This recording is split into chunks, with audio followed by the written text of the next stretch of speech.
एक सुंदर सी सुबह हो रही थी और सचिन अपनी माँ के साथ अपने नाना के घर जा रहा था। उसके नाना ने उन्हें अपने घर बुलाया था क्योंकि उन्होंने एक नया मकान लिया था और सचिन बहुत उत्सुक था क्योंकि उसने वो मकान अभी तक देखा नहीं था। सचिन अपनी मम्मी से बातें करते हुए जाता है और मम्मी से कहता है, माँ, ये जो नाना का मकान है उन्होंने कितने में लिया है माँ? अरे बेटा, तू जान के क्या करेगा। हम तो बस मकान देखने जा रहे हैं, कोई खरीदने थोड़ी ना जा रहे हैं। माँ, इसका मतलब आपको पता नहीं है माँ। मैं तो नाना से जाके पूछ लूँगा कि नाना ने कितने में मकान खरीदा है। ठीक है, जब तुम नाना के पास पहुँचना तो अपने नाना से पूछ लेना कि उन्होंने ये मकान कितने में खरीदा है। कुछ समय बाद सचिन अपने नाना के घर पहुंच जाता है और अपने नाना को देखते ही वो बहुत खुश होता है। और नाना जी, कैसे हैं आप? अरे सचिन, कैसे हो? ठीक ठाक हो ना? सब मस्त चल रहा है ना? मैंने सुना है तुम बहुत बदमाशी कर रहे हो आजकल। नहीं नाना, मैंने तो कोई बदमाशी नहीं की। लगता है मम्मी ने आपसे कुछ झूठ झूठ बोला है। सचिन की बात सुन के सचिन की मम्मी मुस्कुराने लगती हैं और कहती हैं, अरे नहीं बेटा, मैंने नाना से कुछ नहीं कहा है। अरे सचिन, मैं तो मजाक कर रहा था। चलो मैं तुम्हें अपने नए घर पे ले चलता हूँ। और फिर सचिन के नाना सचिन को और इसकी मम्मी को अपना नया घर दिखाने ले जाते हैं। सचिन बाहर से घर को देख के बहुत खुश होता है और कहता है, अरे वाह नाना, आपने तो बहुत मस्त घर खरीदा है। ये तो बहुत मस्त लग रहा है देखने में। हाँ सचिन, एक घर तो सुंदर है लेकिन इसमें पैसे बहुत ज़्यादा लगे हैं। कितने पैसे लगे हैं नाना?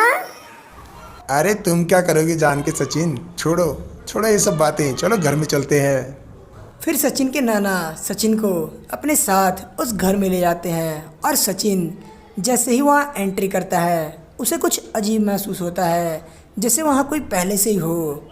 लेकिन उसके नाना कहते हैं, अरे घबराओ नहीं, अपना ही घर है, चलो। सचिन के नाना और उसकी मम्मी उसे अकेला छोड़ दूसरा कमरा देखने चले जाते हैं कि तभी सचिन को महसूस होता है कि उसके पास कोई खड़ा है। और सचिन जैसे ही पीछे मुड़ के देखता है उसे वहाँ कोई दिखाई नहीं देता। सचिन जहाँ जहाँ जाता उसे ऐसा महसूस होता कि उसका कोई पीछा कर रहा है और सचिन बार बार पीछे मुड़ के देखता लेकिन उसे कोई दिखाई नहीं देता। सचिन घूमते घूमते एक कमरे में पहुंच जाता है जहां एक बुरी शक्ल वाला इंसान खड़ा होता है।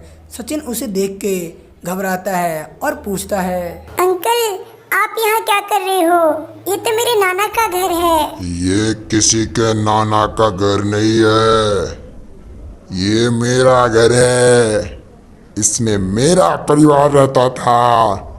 जा, चले जा अपने नाना को लेके, वरना मैं सबको मार दूंगा। हा हा हा हा हा हा। सचिन उस कमरे से डर के भाग जाता है और अपने नाना से जाके कहता है, नाना नाना, उस कमरे में कोई था। मैंने पूछा कि आप क्या कर रहे हो इस कमरे में, तो उन्होंने कहा कि जा भाग जा इस कमरे से, वरना मैं तुम सबको मार दूंगा। नाना, मुझे तो बहुत डर लग रहा है। कौन था वहाँ पे? चलो मैं देखूं। सचिन अपनी मम्मी और अपने नाना को उस कमरे में लेके जाता है और वहाँ वो देखता है कि उस कमरे में कोई नहीं है। उसके नाना कहते हैं, तुम मेरे साथ मजाक कर रहे हो सचिन? नहीं नहीं नाना, मैंने सच में किसी को देखा था। वहाँ सच में कोई था नाना। उसने मेरे से कहा कि मैं सबको मार दूंगा। नाना सोचते हैं कि सचिन का कोई वहम हुआ है और वो उसे उस घर से निकाल के अपने घर लेके चले जाते हैं। फिर अगले दिन सचिन की मम्मी और सचिन दोनों अपने घर चले जाते हैं और कुछ दिनों बाद उनके पास खबर आती है कि सचिन के नाना अब इस दुनिया में नहीं रहे। ये खबर सुन के सचिन की मम्मी रोने लगती हैं। पापा, आपसे मैं बहुत प्यार करती थी पापा।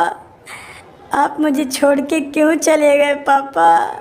आपको नहीं जाना चाहिए था पापा, आप आ जाओ। मम्मी, मैंने कहा था ना कि वहाँ एक भूत रहता है और वो कह रहा था कि सबको मार दूंगा। मेरी बात पे आप लोगों ने विश्वास नहीं किया। देख लो, उसने नाना को मार दिया मम्मी। वह मुझे भी मारेगा और आपको भी मार देगा मम्मी। उसकी मम्मी को इस बार भी उसकी बात पे यकीन नहीं होता, लेकिन फिर भी वो सचिन की बात रखने के लिए एक बार एक तांत्रिक के पास जाती है और उनसे कहती है, बाबा, मेरे पिताजी ने एक नया घर लिया था और शायद उस घर में कोई प्रेत आत्मा का साया है और शायद उसी ने मेरे पिताजी को मारा है। आप इस बात का पता लगाएं, क्या उस घर में सच में कोई प्रेत आत्मा है बाबा? मैं अपनी दिव्य दृष्टि से देख सकता हूँ कि उस घर में एक प्रेत आत्मा का साया है। अगर तुम उससे छुटकारा पाना चाहते हो तो वो मकान जल्द से जल्द बेच दो। ठीक है बाबा, जैसा आप कह रहे हो वैसा ही होगा। मैं उस मकान को जल्द से जल्द भिजवा दूंगी बाबा। सचिन की मम्मी अपने मायके जाके उस मकान को बेचने की बहुत कोशिश करती है, लेकिन सबको पता चल गया होता है कि इस मकान में कोई प्रेत आत्मा की साया है और इसी ने सचिन के नाना को मारा है, इसलिए वो मकान कोई नहीं खरीदता। सचिन की मम्मी उस मकान को बेच नहीं पाती और फिर एक दिन उस बाबा के पास फिर से जाती है और उनसे कहती है, बाबा, मैंने वो मकान बेचने की बहुत कोशिश की पर वो मकान कोई खरीदने को तैयार ही नहीं है। सब डर रहे हैं कि उसमें प्रेत आत्मा का साया है, इसलिए वो मकान कोई नहीं खरीद रहा है। कोई और दूसरा रास्ता है तो बताइए बाबा। मेरे पास उसे मिटाने की शक्तियाँ नहीं है। उससे छुटकारा पाने का एक ही रास्ता है जिससे वो तुम्हारे घर से दूर हो जाएगा। तुम्हारे गांव के बगल में एक नदी बहती है। उस नदी का पानी तुम अपने साथ लेके आना और ध्यान रखना कि तुम्हें वो पानी लाते हुए कोई देखे ना। जब तुम वो पानी लेके मेरे पास आओगी तो मैं उसमें कुछ शक्तियां भर दूंगा जिसे ले जाके तुम अपने घर में रख देना। उस प्रेत आत्मा का साया तब तक उस घर में नहीं रहेगा जब तक वहाँ वो पानी रहेगा। ठीक है बाबा, मैं पानी भर के ले आऊंगी और मुझे कोई देखेगा भी नहीं। फिर सचिन की मम्मी अपने घर चली जाती हैं और जब रात में बहुत अंधेरा हुआ रहता है तो वो अपने घर से निकल के उस नदी में जाके पानी लेके आती हैं और फिर अगले दिन उस तांत्रिक बाबा के पास जाती हैं और तांत्रिक बाबा उसमें कुछ मंत्र कर देते हैं और उसे दे देते हैं और तांत्रिक उससे कहते हैं, इस पानी को ले जाके अपने घर में उत्तर दिशा में रख देना और जैसे ही ये तुम पानी अपने घर में रखोगी वो भूत वहाँ से गायब हो जाएगा और जब तक ये पानी वहाँ रहेगा वो भूत तब तक वहाँ नहीं आएगा। ठीक है बाबा, मैं ऐसा ही करूँगी। ऐसा कह के सचिन की मम्मी अपने मायके चली जाती हैं और उस नए घर में वो पानी उत्तर दिशा में रख देती हैं और फिर वो भूत वहाँ से गायब हो जाता है और वो बहुत दिनों तक नहीं आता। एक दिन की बात है, सचिन को बहुत तेज प्यास लगी रहती है और सचिन घर में चारों तरफ पानी ढूंढता है लेकिन उसे कहीं पानी नहीं मिलता।